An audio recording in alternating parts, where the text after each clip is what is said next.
Hey there, old guy back again. Hope you're having an awesome day. Thanks for tuning in. This week's record review is Dream Theater's new record, Distance Over Time. And I just wanted to kind of give you a little history of how I kind of got into Dream Theater. I was introduced to them way back. And at the time, I guess I just didn't really get it. I found it very busy. It wasn't the kind of music I was listening to at the time. So I kind of shelved it for a little while. And then slowly, as I started to listen to more instrumental stuff, I came across John Petrucci and bought his solo instrumental record and absolutely fell in love with it, and eventually got to the Liquid Tension Experiment, which also is basically, like I think I said on a previous video, it's basically Dream Theater without any vocals, and I was really blown away by it. And then at that point I started kind of getting more into Dream Theater. My first Dream Theater record was Train of Thought, which really got kind of a hot and cold response from both critics and Dream Theater fans because it was quote-unquote too heavy, but I absolutely loved it. I thought it was really heavy music. The compositions were really great, so I kind of started going more and more into the Dream Theater catalog. Now, that being said, I'm not one of those super fans that really cares about, Mike Portnoy leaving and that ruined the band, and Mike Mangini can't possibly take his place and all this other stuff. And there's some real diehards out there that think that Jordan Rudess really doesn't do very well as their keyboard player, and the original keyboard player from like 25-30 years ago is really who should have stuck with the band. I don't really get into all that. I'm really more into the music, and there are some Dream Theater records which I really didn't like.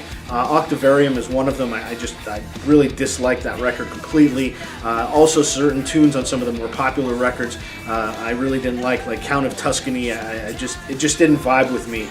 I'm actually one of the weirdos that liked The Astonishing, which was their last studio record, and it's basically a 2.5-hour opus. It was basically written as a theater performance, and other than it being extraordinarily fatiguing to listen to it end to end, I found some really good stuff going on in there. Right before that, Dream Theater released a self-titled record called Dream Theater, and I really enjoyed that one too. I found it was really more of an homage to their influences. And then this new album came out, and it just came out on Friday. Again, it's called Distance Over Time, and I absolutely love it. I really think that it harkens back to the classic Dream Theater album, which just celebrated its 25th anniversary, which is Image and Words, which, if you haven't heard, it's basically one of the prog metal, prog rock classic records of all time. And this new record is probably as close to that as I've heard any Dream Theater record. I absolutely love this record. Every single track on this record gets me headbanging, which my kids think is hilarious. My daughter, who's also a Dream Theater fan, also listened to it and absolutely loved it. It's got heavy riffs, it's got great tunes, the lyrics are okay. I mean, a lot of prog rock lyrics are kind of hokey as it is, and unfortunately or fortunately, depending on how you look at it, this record really delivers in that department. But realistically, it is such a great collaboration between all the Dream Theater members. And the previous record, The Astonishing, was really kind of a labor of love of John Petrucci and Jordan Rudess. Jordan Rudess is their keyboard player, without much interaction with the rest of the band. But in the most recent Guitar World, actually, John Petrucci has an interview in there where he says that this record was really a very good collaboration between all the members of the band, and it really sounds like it. The drums, the bass, the keyboards, and the guitars are all so well integrated towards one another on each song, which is kind of impressive. I mean, John Petrucci blows me away anyway. I can't possibly fathom how he does what he does and how he writes what he does and how he plays what he does. But it works so well on this record that it really blew me away.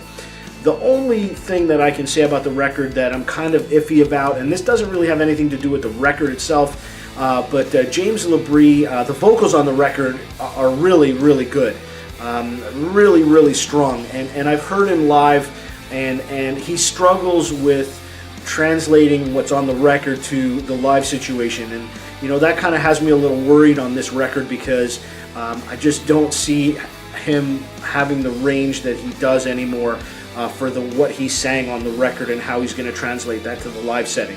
That's not really here or there as far as the record is concerned, but one other thing I can definitely say about this record is that if you don't listen to Dream Theater and want to hear what they're about, this is probably one of the best records to introduce you to the band itself, and then kind of go backwards with the catalog and pick and choose what you like to hear. It's really that good, and for that reason, it's going to get the 5 old guys for sure. This is about as stellar of a guitar-heavy, music-heavy, just amazing collaboration that I've heard in a very, very long time. I've listened to the record non-stop since I downloaded it Friday morning, and every time I listen to it, I hear something new and it gets better and better. Just a really spectacular guitar-driven record, and compositionally driven as well. So if you like this short review of Dream Theater's new A Distance Over Time, please go ahead and give me a thumbs up like. If you like what the channel has to offer, it'd be awesome if you could subscribe, and I'll see you again soon.